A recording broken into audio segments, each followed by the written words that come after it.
Today we're going to be learning Yevamot Daf Kafbet. Today's daf is sponsored by Rochelle Chefetz for the Refuah Shlema of Rabbi Chaim Wasserman, Rav Chaim Tzvi Ben Dvorah. And today's daf is sponsored by Josh Blicker in honor of his wife Atara on their wedding anniversary. Here's to more years of depth in marriage, Torah, and in life. Today's daf is sponsored by Brenda Koren and Achsa Weinberg in honor of their granddaughter Talia Koren on her 15th birthday. She started to learn Daf Yomi this past summer. We love you so much and are proud of you too. Mazal tov.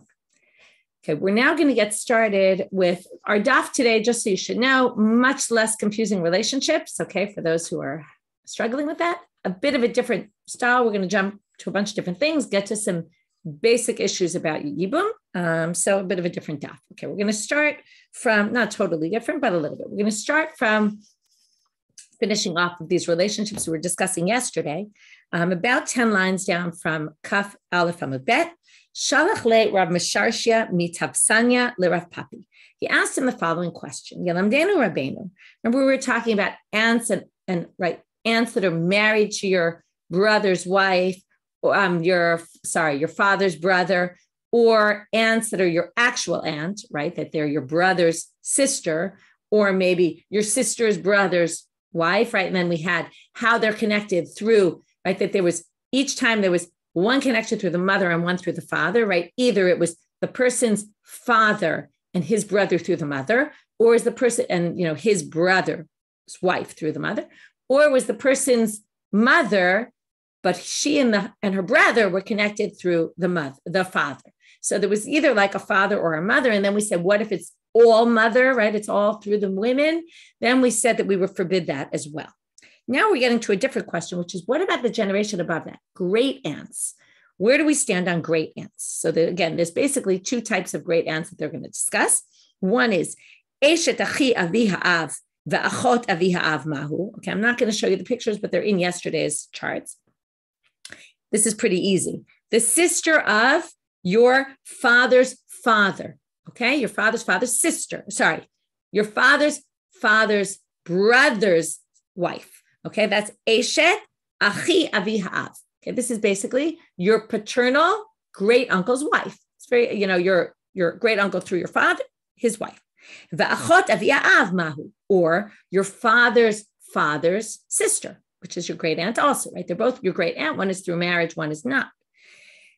Mahu, do we say midilamata erva lamala nami gazru be odilma ha'it kulig darata? Okay, we have two options here. Either to say, listen, the generation below, when we have aunts, we say it doesn't matter, right? Your aunt is going to be a problem if it's your father's brother's wife or your father's sister. They're both problematic. So if we go up one generation and say the exact same relationship, which is your grandfather's brother's wife or your grandfather's sister, it would be the same. Or do we say it's palig darata? They're already separated by another generation. They're already more distance from you, right? This is what, right? Distant. The more in relatives, it's always the more the high, right? The more separated you are by generations, the farther apart you are. So maybe we don't just copy and paste it to the generation above. So they try to learn it from here. Tashma, mahen shniot. What are shniot? So they said, look, right? They had the list of the 8 Shniot. Shniot means, again, secondary prohibitions, which means they're not the ones in the Torah, they're the ones the rabbis do. We saw this brightly yesterday. But the 8 Shniot, and these aren't listed. Great aunt wasn't on the list. Okay, if you want to see the list, I put it on today's sheet, and I even translated the sheet into English. Okay, not the whole sheet, but the chart about who's who. Okay, so I'll just kind of read through very quickly, but you can open the chart: maternal grandmother, paternal uncle's wife, maternal grandfather's wife, paternal half-brother's wife, brothers through the mother, maternal half-brother's wife, siblings through the father, son's daughter-in-law and daughter's daughter-in-law. No great aunts listed on that list. So they're not in that 8, so it must not be. So now they say, wait a minute, Tan of a Shiur.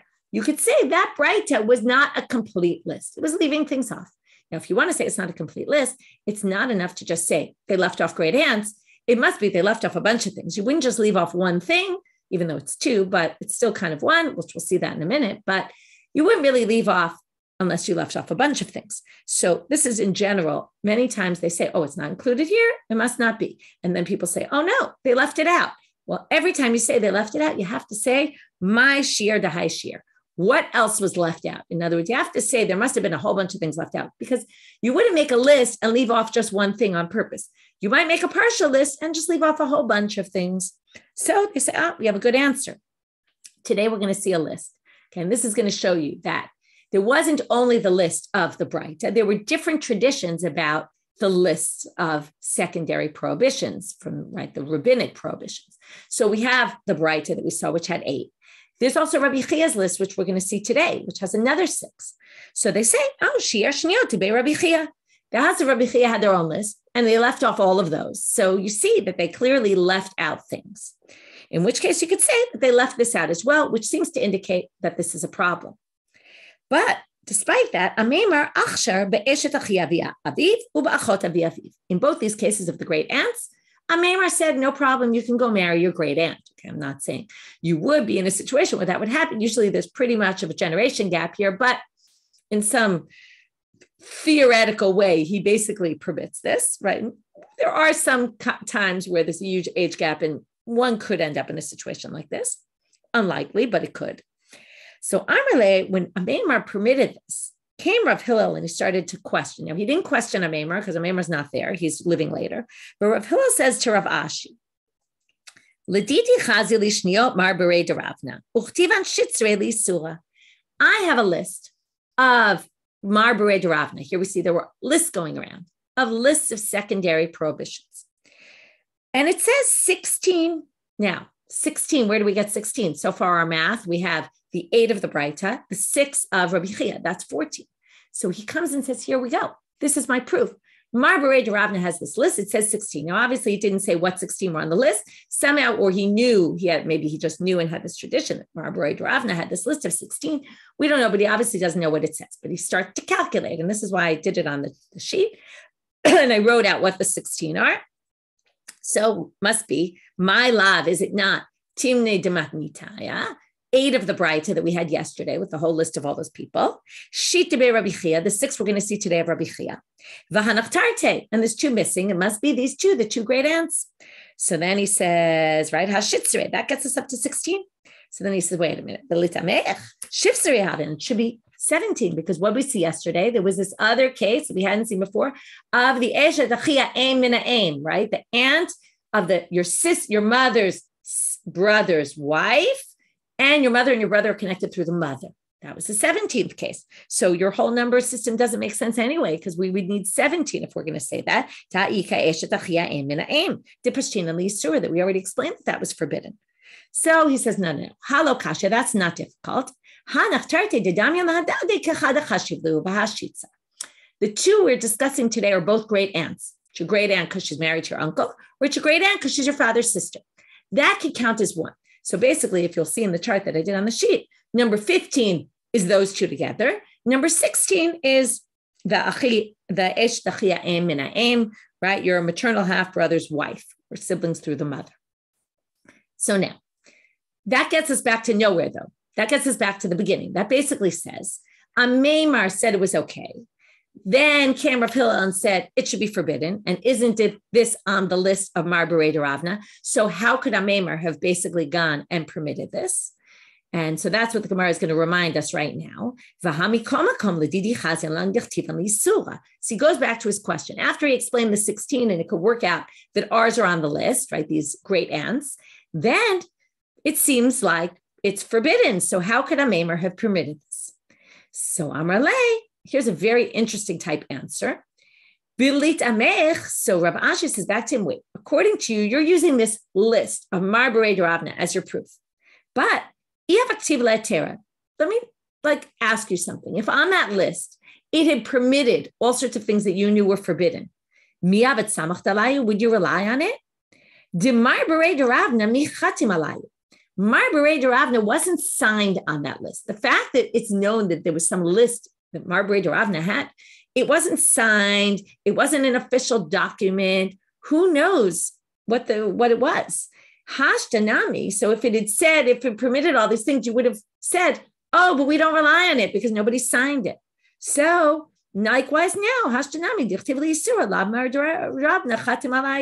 Amemar could answer you and say, Yeah, you're proving it to be from some list that Marbury Ravna has, but it's got no signature on it. It's not an official document.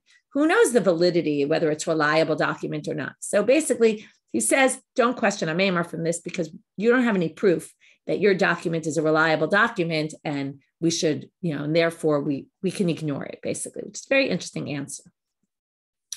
Tana debei Rabbi Chia. Now we're going to see the cases of Rabbi Chia, and for this, we're going to use our charts, just a few small presentation today of our characters. We're going to have 6 cases, and that's really all we need the charts for today, the presentations. So, Shlishi Shebibno, which is the 3rd generation from, we're going to go from Yitzchak down 3 generations till we get to a woman, basically. We're going to have Shlishi Shebibno, Yitzchak's son, Yaakov has a son, Reuven, and Reuven has a daughter, we'll call her Yael. Okay, so that's Shlishi Shebibno, you go 3 generations down through his son. Shebibito, same thing with the daughter. So Lavan has a daughter, Leah. Leah has a son, Reuven, and Reuven has a daughter, Yael. So we go down through his daughter, 3 generations. Many of the commentaries say, because if you notice, other than the daughter here of Lavan, everyone else is male, and obviously the last one has to be female because the whole issue is a forbidden relationship between a male and a female. But the one in between is a male, right? Some people say if it were all females, it would be the same as well, okay? He just brings 2 different cases. You're 3 generations down, either through your daughter or through your son. It seems it could be women in any of the positions as well. Now we're going to do the exact same thing. Okay, so now do the exact same thing, but instead of through the person, it's going to be through his wife. So David is married to Rivka, or David is married to Rivka. Rivka has a son, Yaakov. Yaakov has a son, Reuven, and Reuven has a daughter, Yael. So it's the exact same thing, just through his wife, because meaning they're not blood related to him, but it's going to be the exact same thing because they're related to his wife, right? Just like the Torah said, you can't be with the granddaughter of your wife. So we're taking it now 1 level down, even a great granddaughter. So Yaakov is married to Leah, now through the Shebebat Ishto. Leah's daughter is Dinah. Dinah has a son, Elisha, and Elisha has a daughter, Yael. So that would be 4 generations down from the mother, from the wife. Okay. Now we have 2 more cases. Rivi'i Shebechamiv. Instead of going down now, we're going to go up. Okay, this is from your in-laws. Okay, so the first one is your father-in-law. So again, we're going to go up 4 from your father-in-law. Reuven is married to Michal. Michal has a father named Shaul. Shaul has a mother named Yael, and Yael has a mother named Chava. Okay, so we're basically go up 4 generations through his wife's father-in-law. Then we're going to go up in the next one, Shebechamoto, the same 4 generations, but through his mother-in-law. So Michal's mother, her mother, okay? And presumably it could have been her father and her father's mother as well. Okay, these are just different cases of, and that is 4 generations up. Now you might notice something strange, which is, okay, if we pull up the pictures again, you'll see it very clearly. Each of these cases is 4 generations, right? You notice that? 4, 4, 4, 4, right? They're all 4. And yet, the first cases, we called it Shlishi Shebibno, the 3rd generation from, right, Yitzchak going down. And in the last 2 cases, we called it Revi'i Shebechamoto, right? We called it the 4th generation, basically starting from his wife, counting his wife in the generations, even though we didn't count that generation in the other cases. And that's going to be the Gemara's first question. So, Amar le Ravina le Rav Ashi, Ma'ishna lemala de kachashiv la leishto. In the case when we're going up in generations from the in-laws, so we started counting the wife. We said the wife, her father, her father's mother, her mother. And we said that's 4 generations, his wife was included in the count. So, but Ma'ishna lemata, but when we went down and we said the person's son, son's son, we counted son, son, son, and we didn't count his generation. So it's a little bit strange, right? He didn't count his generation, the wife's generation in there at all, or his own generation. So they say very simply, and we'll see it's not so simple, but lemala di isur mikoch ishto kaate chashivla. Lemata di isur alav mikoch ishto kaate lo kachashivla. Okay, let's go back and use the pictures. In the cases number 5 and 6, why is Chava, let's say in this picture that I have here, forbidden to Reuven? Because of Michal, because of his wife, right? It's all in-laws. That's the whole idea. It's his father-in-law's or his mother-in-law's mother's mother. So that's why we counted the wife as a generation. It's almost like saying we went from Reuven to Michal, that counts as one, even though they're the same generation, but it's only because of Michal that we got here. And then we go up, so we count her as well. So that sounds like a good answer, except it's really not a good answer because we have 6 cases here. We're going to group them into 3 categories. We have the first 2 cases, which had to do with him, right? So we had the Shlishi Shebibino, the third from him. That all had to do with him. So that makes a lot of sense. We don't count a generation because we're starting from the top and we're basically saying go down 3 generations. But when it comes to cases number 3, 4, 5, and 6, they all come on account of his wife. And here, it's still only in cases number 3 and 4, even though it came from his wife, we actually call it shlishi. So it's not really a good answer because if we say every time there's a wife, it's going to be 4, then the 4 should have been mentioned already in case number 3 and not in case number 5. So then that's exactly what the Gemara asks. Ha be ben ishto ube bat ishto, these 2 cases, right? Ben ishto, case number 3, and case number 4, bat ishto, right? The daughter, right? And remember, it goes through the wife's son or the wife's daughter. Mikoch ishto kate, this is all from his wife. V'lo chashivla. They didn't say 4. So simple Gemara answer. I did the tanish shlosha dorot lemata didei v'lo chashava. Right? Since we started with case number 3 and 4 are really an outgrowth of case number 1 and 2. Since that's the case, in case number 1 and 2, there's no reason to count the first generation as a generation because we're just saying go down 1, 2, 3. Right? When it comes to the wife, we have to say go over 1 and then down 1, 2, 3. So when the case number 3 and 4 were really just an outgrowth of case number 1 and 2 because it's just the same thing just with his wife. And therefore, in these cases, there was no need to mention another number because it was really just keeping the same structure as case number 1 and 2. So case number 1 and 2 and 3 and 4, you could have really added 4, but there was no, because it ended up with the first cases. But therefore, that's why they gave 3 generations down from her and they didn't add another. I see someone's asking, and I really should have mentioned this from the beginning, this is purely a semantic discussion. There's absolutely no relevance. It's really just talking about the language in the Bright of Rabbi Chia. Why did you call that Shlishi and that Ravi? Which makes sense. You probably would have asked the same question had the Gemara not asked it, which is both are depicting 4 generations. So either you're going to count 3 generations from the person and then say 3, or you're going to count 4 generations, including the person, and then you're going to count 4. So it doesn't make sense. These both are the same type cases, the same amount of generations. It should have either said 3 or it should have said 4. So then they wanted to know, why did it use this change? And basically they said, because we want to count anything that comes from your wife is going to count as an additional. Then we just had this problem because it didn't really make sense with case number 3 and 4. We basically said case 3 and 4 are just following 1 and 2.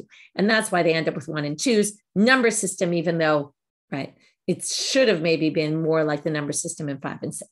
But it's a purely semantic discussion, although it does get at that what, like yesterday, we ended with this idea of when there's 2 kiddushin or 1 kiddushin, right? People are related through marriage. Again, it kind of is showing a bit of a jump. Once it's through marriage, it's already a little bit less connected to you than some of the other cases, even though it does create an Erev situation. Amarle Rav Ashi LeRav Kahana. So that was purely semantics. Now we're going to get more into halacha. Shniel dibei Rabbi Chia. Yesh lahem hefsek or ein lahem hefsek. We talked about this idea of hefsek yesterday, which is if it's forbidden in this generation, it's going to be forbidden above forever, right? If your mother and your grandmother are forbidden, we're going to go up great-grandmother, great-great-grandmother, great-great-grandmother, etc. So do we do that in all these cases of Rabbi Chia also? Like here we just said, Shlishi Shebibno, right? We're going down to your great-grandchild. What about your great-great-grandchild? Again, the more we go down, obviously, the more unrealistic the case becomes. But theoretically, they're saying, does this continue on forever or not? So they say, what do you mean? Of course it doesn't. Of course it doesn't stop because Tashma, let's learn it from here. We saw this yesterday. Ta'amarav, arba nashim yesh lahem hefsek. There's 4 women who it ends there, right? We don't go up and down a generation. Vitulo, and no more than that. So obviously these cases, and we already listed which cases have hefsek, and I even charted it out on the chart where we did the 8 arayot from yesterday. I wrote which of the 4 that have hefsek, just so you can review.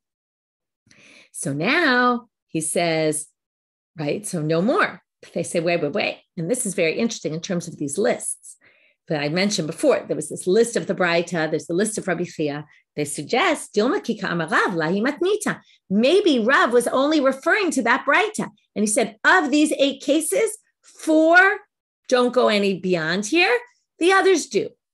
But he wasn't referring maybe at all to Rabbi Chia's list, in which case that statement has absolutely nothing to do with this, because maybe he didn't see Rabbi Chia's list. Maybe he just wasn't referring to it. Maybe he didn't hold by it. Maybe we don't know, but it could be his statement was just limited to the Braita. So let's try again. Tashma shlishi u'revi'i. Look at the wording of our Braita. It says the 3rd generation and the 4th generation. Again, we're going back to that wording. Shlishi u'revi'i tfelo. It sounds like 3rd generation is a problem, but beyond that wouldn't be. 4th generation, in that case, is a problem, but beyond that wouldn't be.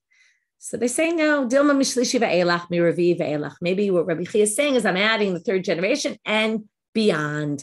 4th generation here and beyond. And maybe he just meant, and this can go on forever and forever. So we don't really know. We don't have an answer to that question. Amalei Rava l'Rav Nachman. Chazele mar tahaim Rabbanan ta'atim ima Rava va'amar. Okay, it says, I saw this person that came from the west, which is Eretz Israel, came from Israel, Va'amal, and he told me the following: Bahu b'ma'arava. They asked in Israel, Gazru shniyot begerim or lo gazru shniyot begerim. This is a really interesting issue. Somebody converts to Judaism. When you convert to Judaism, you're considered katan shenolad. You're like a young child that's just born. You're no longer related to any of your relatives, which then becomes some absurd thing that theoretically, let's say a whole family converts. They're each considered as if they're born anew. They're not actually related to each other. Okay. So now theoretically, right, the whole question is to the secondary arayot by rabbinic law, are they going to apply to them? What about the main arayot for Torah law? So we're going to see that in a minute. Amarle, hashta uma erva gufa. Okay, what about the Torah law? So I'll tell you what the Torah law is, and from there we're going to infer what the rabbinic law is. When it comes to Torah law, ilav, were it not for this side issue, before I even read it, I'll explain basically what they're going to say. Were it not for this side issue, they really would have been permitted because they really are like a katan shenolad. Later, we're going to take this to what can they testify in court together as siblings, or can they testify for each other, right? It's the same kind of idea. If they're not related, then maybe any laws that relate to, right? If you think the relationships are complicated, we're going to have another situation in Sanhedrin when we talk about who can't testify for who. We're going to have more. Maybe we'll make also presentations like this to see who's related to and how are they related and who's allowed to testify for who. Now, they say here, and by the way, it's also connected there to laws of inheritance, okay, through the father, because there's concern that you're going to lie because in the end, you're kind of together with money. So anyway, it's a very interesting question. So now they're going to say, because there, theoretically, it would have been permitted but because of some issue, we decided to forbid it, which we'll explain the issue in a minute. Therefore, there's no question by rabbinic law, for sure it doesn't apply to the rabbinic laws. So here we're going to read it inside. Were it not for the fact, now, Ovdei Kochavim, before they convert, okay, someone who's not Jewish, before they convert, they're obligated in the Sheva Mitzvot B'nai Noach, right? The 7 Noachide laws. Now, those laws include arayot, okay, basic relations that are problematic. So now, imagine you have a convert. Before they convert, they can't do the basic arayot from the Torah because of their ben Noach. When they convert, they're no longer related to their relatives. They can go do whatever they want. Now, that would be ridiculous. That would be saying you convert to Judaism and all of a sudden it permits you to have all these relationships, right? Now, you don't want, right now, again, you have to assume, it's hard for us to understand this, but you have to assume that there was a desire on behalf of people to have relations with all these close relatives, right? It's hard for us to understand in our day and age. We don't generally have that, although you do have certain relatives marrying certain relatives and sometimes in certain situations, not obviously forbidden ones, but you do have people who, you end up, you're in the family, you know people, you're more comfortable with them, right? My grandfather, for example, when my grandmother passed away, he ended up marrying one of her relatives, okay? It was actually her niece, which was funny because age-wise, they had 9 or 10 kids in the family. And age-wise, she was actually pretty close in age to him, even though she was his niece. But again, that was niece through marriage. He wasn't actually related to her. But it happens quite often where that kind of thing would happen because he knew her, was familiar. They had a relationship already through the family. So he ended up marrying her.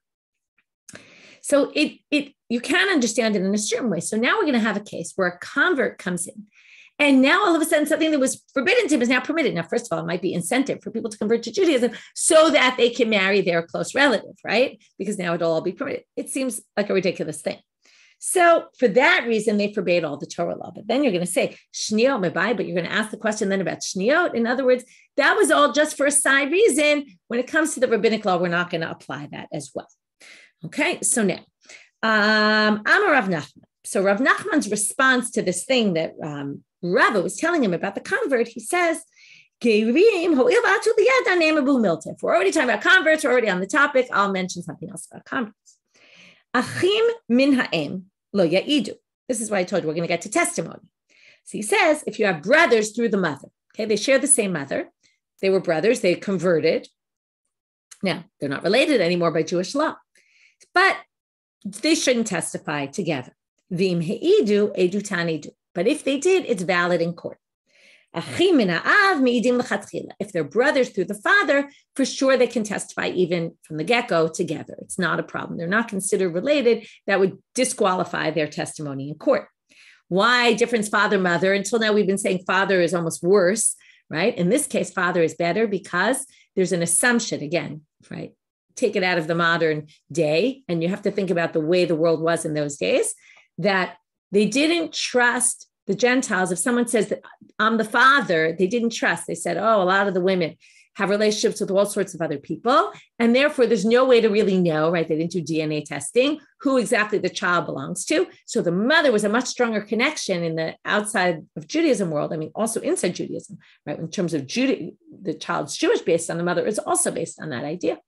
But even though in our relationships, we kept saying through the father is more stronger. But the point is here that when it comes to that, we don't really know if they really share the same father. So that's already much weaker. Okay. Next. So that's one opinion. Now, Amemar Amal, the same Amemar that was lenient in the beginning of today's stuff is also going to be lenient here.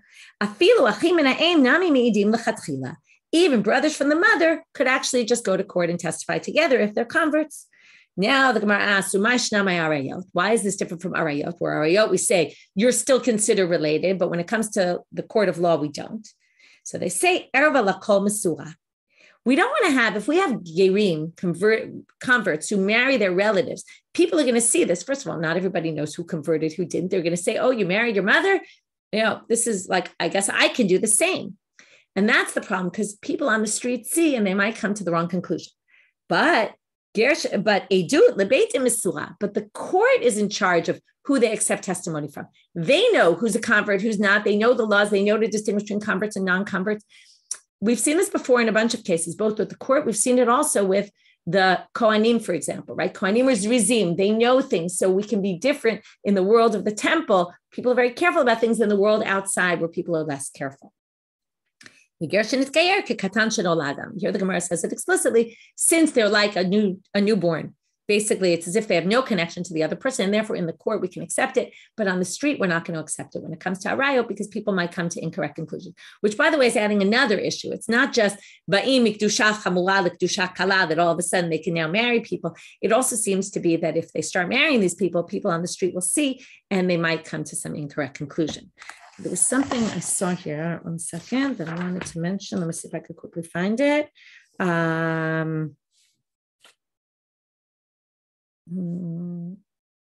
Okay, forget it. I don't remember. We'll go on. New Mishnah.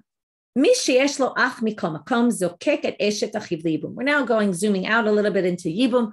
When do you have a brother, any kind of brother that you have, although we see it's not exactly any kind of brother, what they're going to basically say in the end, and I'll tell you now just so you understand what they're saying is, let's say you have a brother who's a mamzer, who, by the way, can't do Yibum because a mamzer can't marry a regular person, right? A mamzer can lo yavo b'kal Hashem. So a mamzer, let's say, still your brother will do Yibum. Okay, so if you have a brother who's a mamzer, he's still obligating Yibum. Obviously, he would do chalitza, but there is a Yibum obligation. You might have thought maybe there isn't. We'll get to that in the Gemara. Chutz mi, there is an exception though. If you have a brother because your father had a relationship with a Gentile slave or a Gentile woman, a Gentile, maidservant, or a Gentile woman, then that's not considered your brother for Yibum. It has to be a brother who was born with a Jewish mother. Mi sheyesh lo ben, but even if it was forbidden for your parents to be married to each other and they had a mamzer, okay? Or even if they weren't married to each other, but they had a forbidden relationship, that would be your brother as well, right? Like a child out of wedlock. Mi sheyesh lo ben mikol makom. Now we're talking about what exempts you from yibum. If you have a son, any kind of son, and here it means really child, not just son, right? They generally use son when they include son and daughter here. You have any kind of child, which again is going to include even if your child's a mamzer, then poter esh david min yibum. They won't have to do yibum.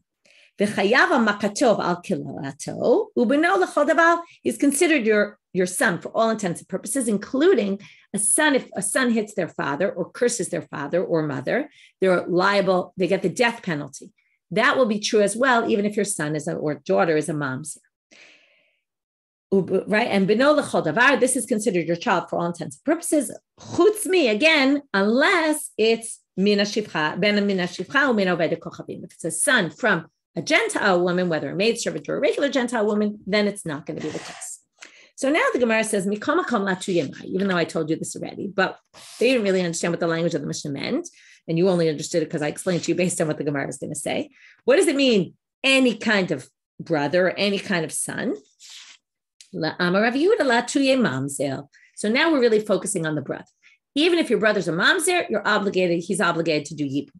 Again, you would have to do chalitza, but that's the undoing of the yibum. It's not like you just say, oh, the brother's a mamzer, I can go marry whoever I want because there's no yibum here. You can't do that. So they say, pshita, achifu, isn't this obvious? He's your brother. Why would you think there'd be an exemption? Ma'u detema, this is a very interesting line, and I'll raise some questions on it in a minute. Not that I have answers to them, but I will raise some questions.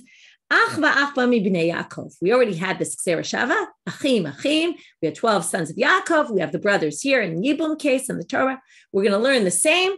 All of Yaakov's children were ksherim and not psulim. Afkan ksherim v'lo psulim kamash malan. So therefore, here also we're going to learn it's ksherim v'lo psulim. So now, in other words, you would have thought that it's not psulim because there were no mamzerim there.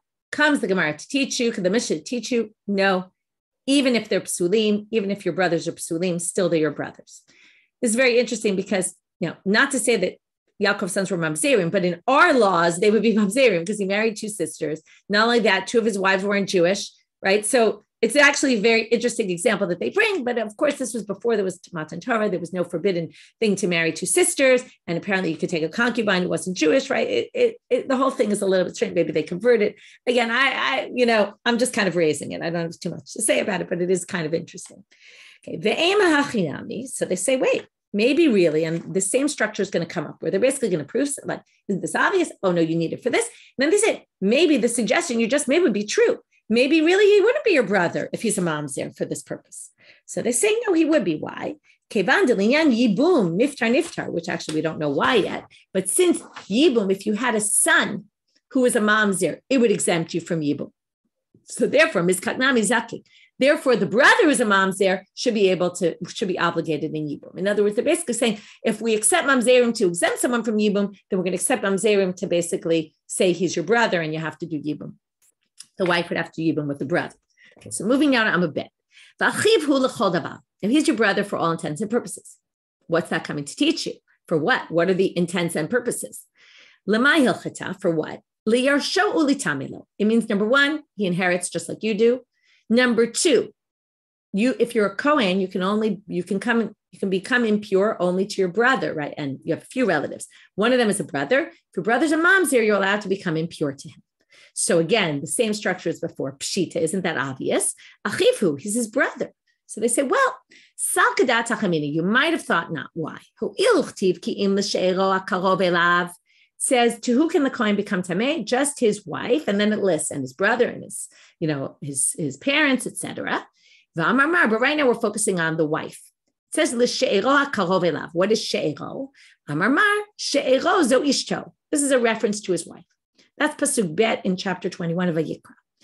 Then it says, Uchtiv, after it lists then in the next verse, in Pasuk Gimel, it lists who he can become tameh to, his brother, his sister who's a virgin still, etc. Then it says, and mother and father, Lo yitameh ba'al ba'amav lechalo. the husband can't become tamei in his nation to desecrate. So now, this seems to be talking about he can't become tamei to anyone else, but it uses a very strange language. It says the husband. Why does it call him husband? It should be the Kohen, not the husband. So it seems to be a reference to him not being able to become it, because this is a pasuk saying you can't become impure. Sounds like a husband can't become impure to his wife. And yet we said she'ero, which means he could become impure to she'ero. Karovilav was his wife. So what do they learn from here? Yesh baal shemitameh, v'yesh baal she'en mitameh. There's cases where you can become impure to your wife, and there's cases where a Kohen cannot become impure to his wife. Again, becoming impure means coming in contact with them when they die, right? Like going to the funeral, right? To the cemetery. So what case would that be? Haketza, what would this be? If a Kohen married a divorcee, which he's not allowed to do, he can't become impure to her. She's disqualified to him. So what would you have thought? If he can't become impure to his wife, who's disqualified, maybe he can't become impure to his brother, who's a mamzer. He had a brother who's a mamzer. So kamash malan. That's why it's not obvious, and that's why the Mishnah needs to tell you, you can become impure to your brother who's a mamzer. So again, like we had in the last section, ve'ema hachinami. Maybe it's really true. Maybe you really can't become impure to your brother who's a mamzer. Who's to say that this is what it means? So they say, no, there's a big difference. Again, today we're making a lot of distinctions between cases, like between a rayot and testimony. Here also, hatam la'afuke kaima, hacha achifu. When a Kohen marries a divorcee, every day he's basically commanded to divorce her. He's not allowed to stay married to her. So because of that, when she dies, he can't become impure to her. But when you have a brother who's a mamzer, you're not commanded to kick him out. You're not commanded to separate from him. There's no, right? You don't divorce yourself from him. So therefore, you would still become impure to him. Okay, and that's why we don't opt for saying he's like the woman who's disqualified. Next section. It's a little bit hard for us to swallow this section. Okay, it's just really one line, but conceptually, it's quite difficult to understand with our eyes. Again, you have to understand society being different than it is today. This is where it's talking about an Eved Ivri. You have a Jewish slave who basically becomes sold into slavery because he has a debt or something. He becomes a slave. The laws are after 6 years, you have to set him free, right? Kind of like the Shemitah thing. So you set him free on the 7th year. While he's your servant, though, he can have relations with one of your Gentile maidservants.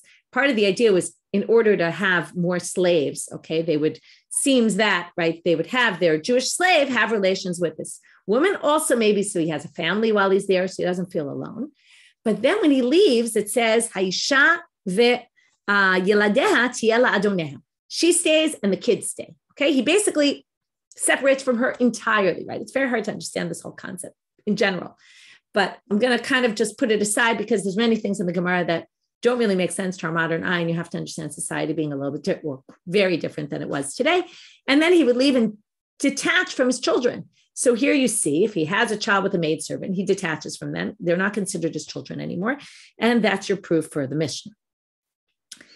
So therefore, again, if you had a brother or whatever it would be, right, they're in a different place, you're separated from them entirely. That wouldn't be what the Mishnah is referring to. In other words, in the case where it's your brother, l'chol davar. Mi sheyeshlo, or you wouldn't do yibum either. Mi sheyeshlo ben mikol makom potel v'chulei. So now we get to the sampa. Mikol makom latuyamai. What does mikol makom come to include? Rav Yehuda again, latuyam mamzer. My time, or what's the reason? That if you have a son who's a mamzer, your wife doesn't have to do yibum. If you die with one son, the son's a mamzer, your wife doesn't have to do yibum. Tamar kra uben einlo. Says if he doesn't have a son. Now it could have just said, right, beli ladim, or I don't know, some word. Ben einlo, they darshan. There's different explanations about how they get to this drasha, but the drasha is ayen alav. Look around really well to see maybe he has a son somewhere, which means any kind of son. Okay, how they get there? Some people say because einlo he doesn't have, which means, well, he really doesn't have, is maybe what it's trying to say, right? You have to look a little extra, not just his standard children, but even his mom's their children. The chayav makatel. Okay, this relates to a whole sugya in the 10th chapter of Sanhedrin, where it talks about all the people who get strangled by the court.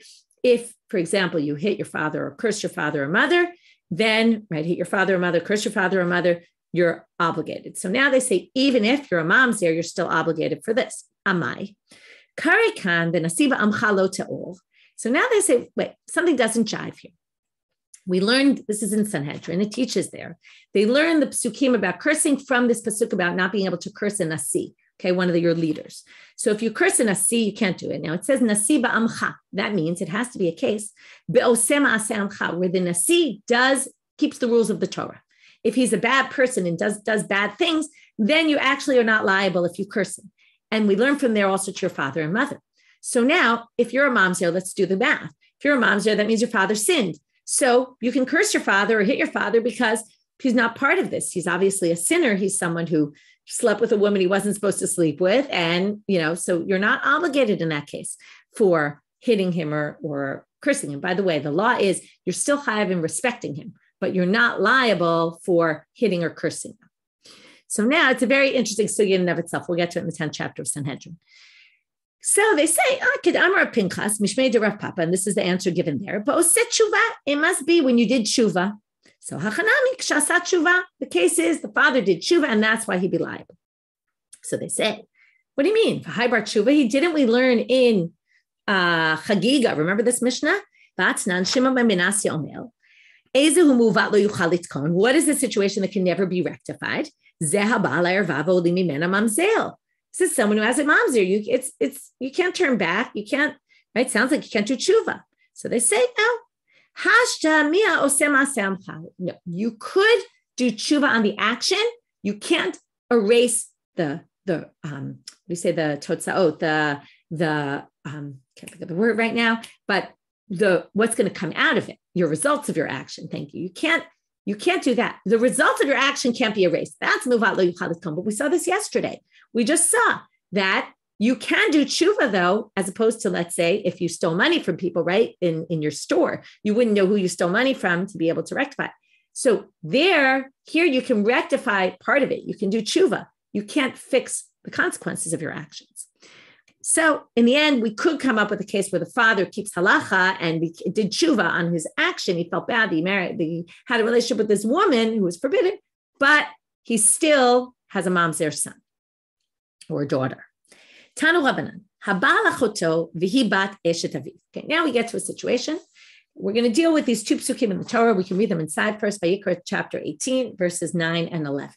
In 9, it says, Ervat achotcha bat avicha o bat imecha. Okay, your sister, who's the daughter of your father or the daughter of your son, you're not allowed to be in a relationship. I'm sorry, the daughter of your father or the daughter of your mother, you're not allowed to be in a relationship with. In Yud Aleph, it says, Ervat bat eshet avicha moledet avicha. Someone who's the wife of your father, the child of the wife of your father, who's born to your father. Okay, so that's your sister through your father that was mentioned in Pasuk Tet. So something strange here. So first of all, right, you could say again, maybe the first pasuk is out of wedlock, right, where your father had a child out of wedlock, meaning he wasn't married, and this one is when he's married. So the Gemara asks here, we're going to have a machloket about this. It doesn't ask. It brings a braita, habal achoto v'hi bat eshet aviv, as opposed to out of wedlock. If you have a relationship with a sister who also happens to be your father's wife, so he has a relationship through marriage and as a child, and it's your sibling because it's your father through your father. Chayav mishum achoto umishum bat eshet aviv. You actually get 2 sets of lashes, or if you did it unwittingly, you would have to bring 2 korbanot chatat for each verse, because one talks about bat avicha, it's also the daughter of your son, your father, and it's also the daughter of your father's wife because he's married, as opposed to out of marriage. Rabbi Yossi ben Yehuda Omer, Eino chayav ela mishum achoto b'vad. It's just one, okay? Now, we're going to have to see, v'lo mipnei bat eshet aviv. Okay? It's just because it's your sister. That's enough. So now we're going to have to figure out how they each do the psukim. For this, I charted it out. My time, I ode Rabbanan. What's the reason? Amri. What do you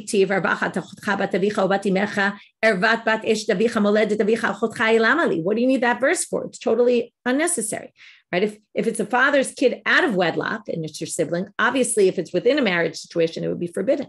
So it must be to make you liable twice. Rabbi Yehuda Amar Krai says, the pasuk says, achotcha. Okay, the second verse says, right? Bat eshet avicha, moledet avicha, achotcha hi. Achotcha means to tell you, mishum achoto atam chayvo. You're obligated because she's your sister. Look back to psukim. Okay? Rabbanan, so what did the rabbis do with this? Right? So sorry, I didn't read the whole thing. You're not going to be liable a second thing. That's what achotcha is coming to say. Look back to psukim, you're liable for that. So what do they do with that achotcha? This is a very strange thing. It says in the verse, the first one that we read, your sister through your father or your sister through your mother. What about your sister through your father and your mother? What do we do with that? Wouldn't that be obvious? If it's your half sister or your half sister, right? From either way, it would be them both. So they say, no, because that would be a kavachomer. You'd say, if it's your half sister from your mother or your half sister from your father, kavachomer, both. But you could learn it from a kavachomer. But we have this concept, she'em esalim min adin. It's to teach you. The achotcha in the second pasuk comes to teach you when it's said in the first pasuk half. If it's whole, you'd be obligated as well. And we couldn't have learned it from there. That's why we need these extra words achotcha. That if it's your father's wife and it's also your mother, then you would be liable. And that's because emes yirim min adin. You need to be warned explicitly. You can't learn a warning from something that seems obvious to you. This basically shows that a relationship of a half sister is not like half of a whole. It's like a totally different relationship than a full sister. For Rabbi Yosef, Rabbi Yehuda would say, no, in ken l'chtav rachmana achotcha, hi lamali, mishum achotcha tzamachayvo v'yatzamachayvo mishum eshet aviv. He goes back to what he said before, which is, no, the achotcha, the he is coming to teach you. No, that's what's coming to teach you, right? It's for your sister.